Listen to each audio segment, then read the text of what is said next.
Hello everyone, मैं सचिन विश्वकर्मा।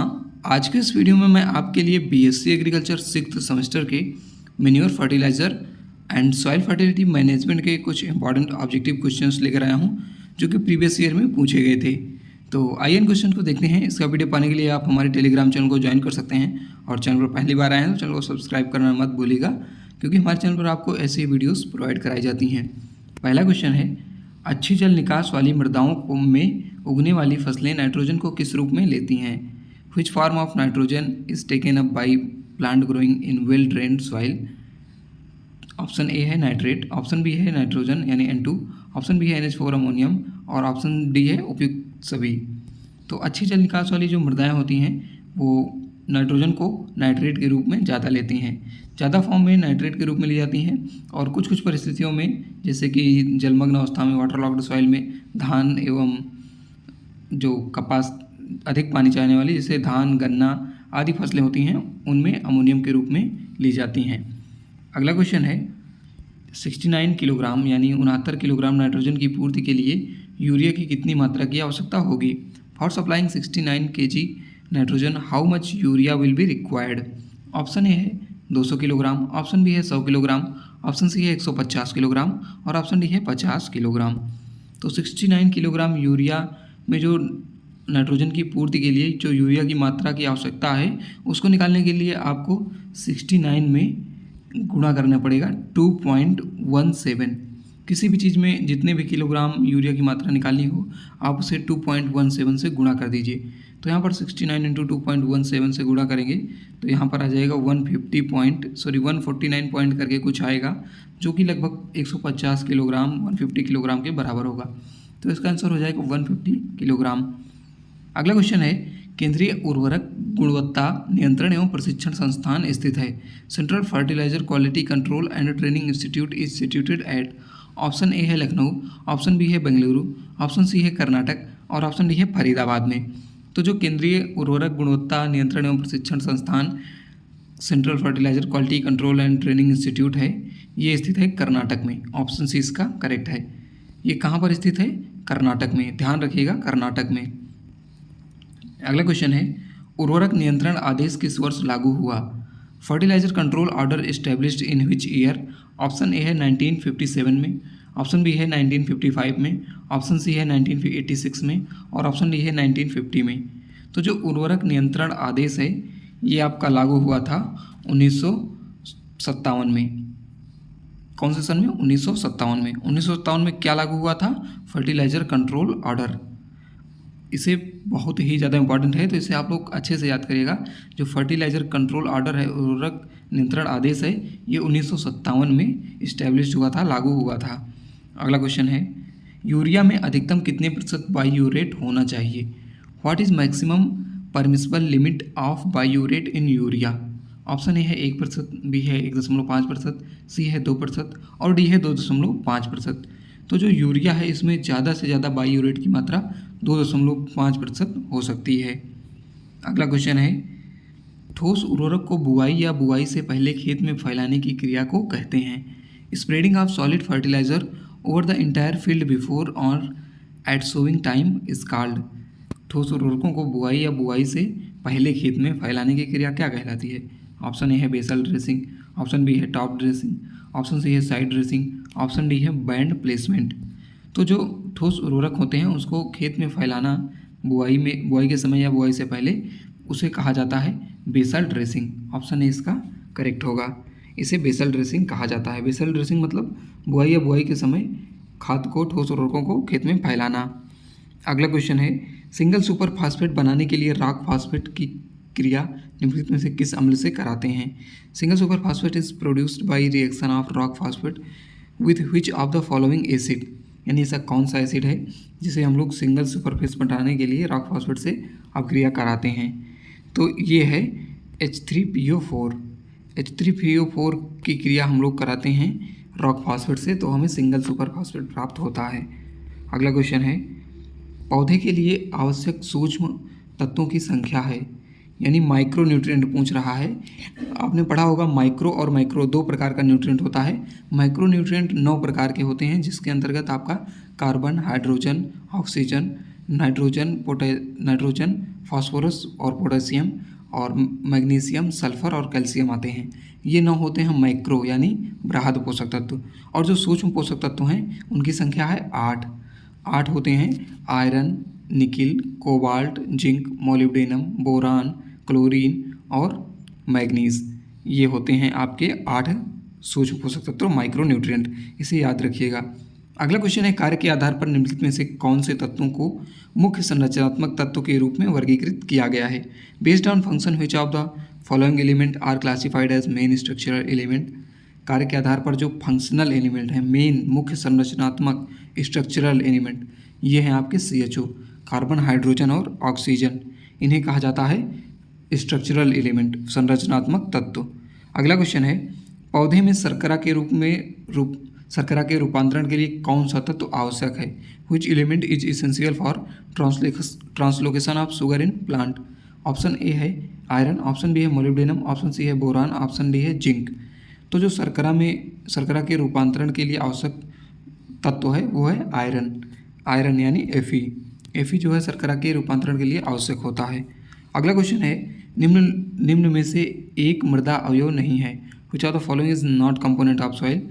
कार्बनिक पदार्थ, खनिज पदार्थ, जल एवं जलवायु। इसमें कौन सा है जो कि मृदा का अवयव नहीं है? तो जलवायु जो है ये मृदा का अवयव नहीं है। अगला क्वेश्चन है, सल्फर किस अमीनो एसिड का घटक होता है? तो सल्फर जो है सभी अमीनो एसिड में पाया जाता है, जैसे मेथिओनिन, सिस्टीन, सिस्टाइन। इसमें ऑप्शन डी उपयुक्त सभी होगा। अगला क्वेश्चन है, शब्द कार्यात्मक पोषक तत्व यानी फंक्शनल न्यूट्रिएंट किसने दिया था? तो फंक्शनल न्यूट्रिएंट किसने दिया था? ऑप्शन ए है ग्रिस, ऑप्शन बी है निकोलस, ऑप्शन सी है स्प्रिंजल और ऑप्शन डी है अर्नान। तो जो कार्यात्मक पोषक तत्व है, फंक्शनल न्यूट्रिएंट है, ये दिया था डीजे निकोलस ने इसको दिया था। अगला क्वेश्चन है, निकिल की पौधे में अनिवार्यता कब खोजी गई थी? When the essentiality of nickel was discovered. Option A है 1939 में, ऑप्शन बी है 1950 में, ऑप्शन सी है 1987 में और ऑप्शन डी है 1922 में। तो जो निकिल है इसे 17वें तत्व के रूप में 1987 में खोजा गया था। इसमें क्वेश्चन आ सकता है कि 17वें पोषक तत्व के रूप में, एसेंशियल पोषक तत्व के रूप में या माइक्रोन्यूट्रिएंट के रूप में किस तत्व को खोजा गया था? तो वो हो जाएगा निकिल को जो है 17वें पोषक तत्व के रूप में खोजा गया था। और कब खोजा गया था? 1987 में।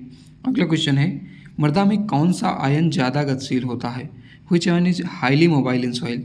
नाइट्रेट, अमोनियम, पोटेशियम या कैल्शियम? तो जो नाइट्रेट आयन है ये सबसे ज़्यादा गतिशील होता है। ऑप्शन ए होगा नाइट्रेट। अगला क्वेश्चन है, हरी खाद को मृदा में किस अवस्था में पलटना चाहिए? The green manuring crop should be turn at which stage in soil? फूल आने के समय, फ्लावरिंग, परिपक्वता के समय, कल्ले निकलते समय, टिलरिंग स्टेज में या बीज बनते समय? तो ये तो आपने बहुत पहले से ही पढ़ा होगा कि हरी खाद को फूल आने की अवस्था में पलट दिया जाता है 40 से 45 दिन बाद। अगला क्वेश्चन है, गोबर की खाद में कितने प्रतिशत फास्फोरस पाया जाता है? How much percentage phosphorus present in FYM? तो FYM में 0.5% कितना 0.5% नाइट्रोजन होता है और 0.5% पोटेशियम होता है, और जो फास्फोरस होता है वो होता है 0.25%। तो इसका आंसर हो जाएगा 0.25%। इतना ही फास्फोरस पाया जाता है गोबर की खाद में, FYM में। अगला क्वेश्चन है, मूंगफली की खली में कितने प्रतिशत नाइट्रोजन पाया जाता है? तो ग्राउंडनट केक में ये इंपॉर्टेंट क्वेश्चन है, 7% जो है नाइट्रोजन पाई जाती है। अगला क्वेश्चन है, कंपोस्ट बनाने की बंगलौर विधि किसने दी थी? YD वार्ड ने, सोरेनसन ने या फिर A हावर्ड ने और LN आचार्य ने? तो जो बंगलौर विधि है ये दी थी आपकी LN आचार्य ने बंगलौर विधि दी थी। अगला क्वेश्चन है, पौधे एवं पशुओं के अपशिष्ट पदार्थ जो पौधे के पोषक तत्वों के स्रोत के रूप में इस्तेमाल होते हैं कहलाते हैं? Plant and animal wastage that are used source of plant nutrient is called. तो इसे कहा जाता है खाद यानी मैन्योर। इंपॉर्टेंट है, खाद किसे कहा जाता है? जो पौधों में पशुओं के अपशिष्ट पदार्थ होते हैं और उन्हें पौधों के पोषक तत्व के रूप में लेते हैं, उन्हें खाद कहते हैं। उर्वरक क्या होते हैं? उर्वरक होते हैं जो कि कृत्रिम रूप से कारखानों में तैयार किए जाते हैं। और नाइट सॉइल जो ह्यूमन विष्ठा होती है, ह्यूमन के द्वारा जो मल त्याग किया जाता है उसे नाइट सॉइल कहते हैं। और प्राथमिक पोषक तत्व तो आपको पता ही होगा, नाइट्रोजन, फास्फोरस और पोटेशियम को कहते हैं। अगला क्वेश्चन है, जिप्सम में कितने प्रतिशत सल्फर पाया जाता है? In gypsum how much % sulphur is present? Option A है 18.6%, ऑप्शन बी है 20.5%, ऑप्शन सी है 16.5% और ऑप्शन डी है 12.5%। तो जो जिप्सम होता है इसमें सल्फर पाया जाता है 18.5%। कितना? 18.5% सल्फर पाया जाता है जिप्सम में। अगला क्वेश्चन है आईएनएम के अवयव हैं, यानी आईएनएम का फुल फॉर्म होता है इंटीग्रेटेड न्यूट्रिएंट मैनेजमेंट, समन्वित पोषक तत्व प्रबंधन। तो आईएनएम के जो अवयव हैं ये तीनों हैं, उर्वरक, खाद एवं जैव उर्वरक। क्योंकि हम लोग इसमें जो है समन्वित एकीकृत रूप से सभी का प्रयोग करते हैं, तो उपयुक्त तो सभी करेक्ट होगा। अगला क्वेश्चन है आर्नान एवं स्टाउट ने आवश्यक पादप पोषक तत्व कितने मापदंड दिए थे? How many total number of criteria of essentiality of plant nutrient proposed by Arnon and Stout. तो आर्नान एवं स्टाउट ने 3 प्रकार के जो क्राइटेरिया ऑफ एसेंशियलिटी है इसको दिया था। इसमें इन्होंने बताया था जो इनका पहला क्राइटेरिया ऑफ एसेंशियल एलिमेंट था उसमें ये था कि कोई भी प्लांट है उसे अपनी जो लाइफ साइकिल है पूरा करने के लिए, जो रिप्रोडक्टिव फेज़ और वेजिटेटिव फेज़ है उसको पूरा करने के लिए किसी भी एक न्यूट्रिएंट की कमी से कोई भी प्लांट जो है अपनी लाइफ साइकिल पूरी नहीं कर सकता। ये था इनका पहला क्राइटेरिया। दूसरा क्राइटेरिया था कि किसी भी विशिष्ट पोषक तत्व की कमी को कोई विशिष्ट पोषक तत्व ही, वही पोषक तत्व ही पूरा कर सकता है।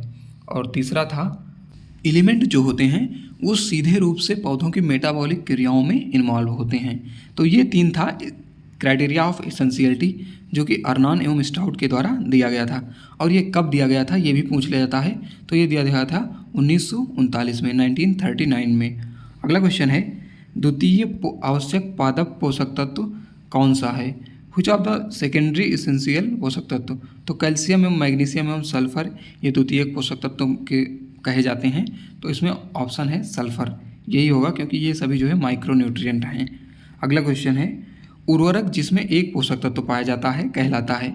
Fertiliser that contain a single nutrient is called.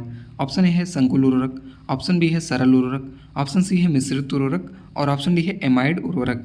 तो ऐसा उर्वरक जिसमें कि पोषक तत्व पाया जाता है कि कितने पोषक तत्व? एक पोषक तत्व पाया जाता है, उसे सरल उर्वरक या स्ट्रेट फर्टिलाइजर कहा जाता है।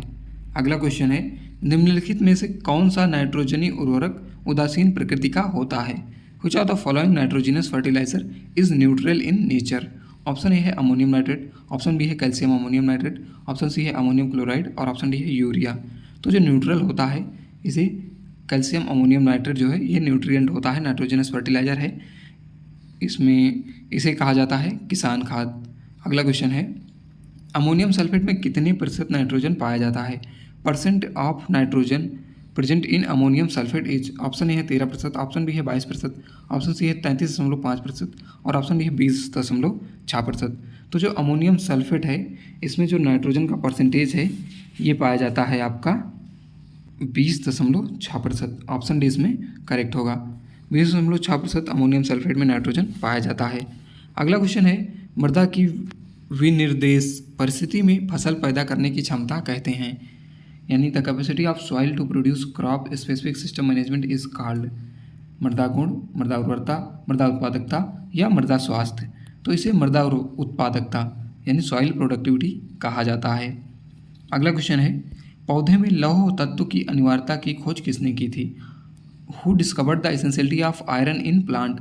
ऑप्शन ए है ईग्रिस ने, ऑप्शन बी है वारिंगटन ने, ऑप्शन सी है A.L. सोमर ने और ऑप्शन डी है पीटरसन ने। तो पौधे में लौह तत्व की अनिवार्यता की खोज ईग्रिस ने की थी। किसने की थी? ईग्रिस ने। ईग्रिस ने किसकी खोज की थी? पौधों में लौह तत्व की अनिवार्यता की। और अगला 30 नंबर क्वेश्चन है और इस वीडियो का लास्ट क्वेश्चन है पौधे में कौन सा पोषक तत्व सबसे अधिक गतिशील होता है? Which nutrient element is highly mobile in plant.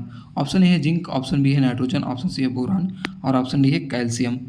तो जो नाइट्रोजन होता है वो सबसे ज़्यादा मोबाइल होता है, हाईली मोबाइल होता है और इसकी कमी जो है निचली पत्तियों में दिखाई देती हैं, क्योंकि ये मोबाइल होता है तो ये मूव करके ऊपर की पत्तियों में चला जाता है जिससे निचली पत्तियों में इनकी कमी हो जाती है। तो ये भी इंपॉर्टेंट क्वेश्चन हो सकता है और इसके आगे क्वेश्चन हम सॉल्व करेंगे नेक्स्ट वीडियो में। जब तक के लिए थैंक यू।